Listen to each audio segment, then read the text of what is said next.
नाज़रीन, कहावत सुनी है कि घर को आग लगी घर के चिराग से। सरगोदा में कुछ ऐसा देखने को मिला कि एएसआई के घर की इज्जत उसके कांस्टेबल ने लूट ली।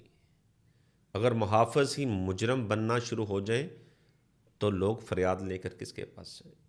ये कहानी है सरगोदा की। थाना है टाउन एस, जहां पर शाजी बीबी ने एक दरख्वास्त दायर की जिस पर मुकदमा नंबर 16/17/25 दर्ज हुआ बजुर्म 496, जिस पर शाजिया बीबी ने मौक़िफ़ अख्तियार किया कि उसका शौहर और बेटा बैरून मुल्क यूनान में काम करते हैं, जबकि 7 साल कबल उसकी बेटी मरियम डॉक्टर अब्दुल मालिक की शादी रमज़ान एएसआई से हुई, जिससे उनकी 7 साला नवासी दुआ फातिमा है।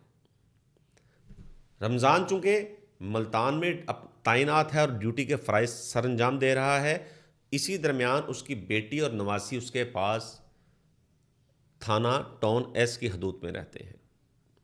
अब थाना टाउन एस का कांस्टेबल हुसनैन, जो अपने 2 साथियों और 2 खवातीन के साथ असला लेकर शाजिया बीबी के घर में दाखिल होता है, इसकी बेटी मरियम को पकड़ता है, जबकि जो खवातीन हैं वो घर की तलाशी लेती हैं और घर के अंदर जो मौजूद रकम 13 लाख रुपया और जो तलाई जेवरात हैं जिसकी मलियत 40 लाख बनती है, वो ज़बरदस्ती उठा लेते हैं।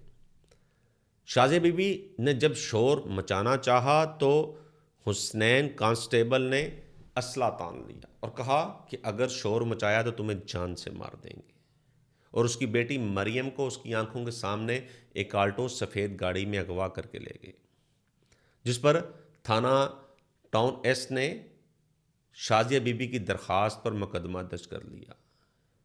अफसोस की बात है कि कांस्टेबल जिसने अपने ही पुलिस एहलकार जो एएसआई है, ऑफिसर्स है, उसकी बीवी को अगवा कर लिया। यानी कांस्टेबल ने अपने अफसर की इज्जत लूट ली। अब देखना यह है कि अब थाना एस टाउन जो है वो इस पुलिस एहलकार को गिरफ्तार करते हैं कि अब जो इंसाफ का तराजू है वो किसकी तरफ झुकता है। इसी के साथ इजाज़त चाहूँगा। अल्लाह हाफिज़।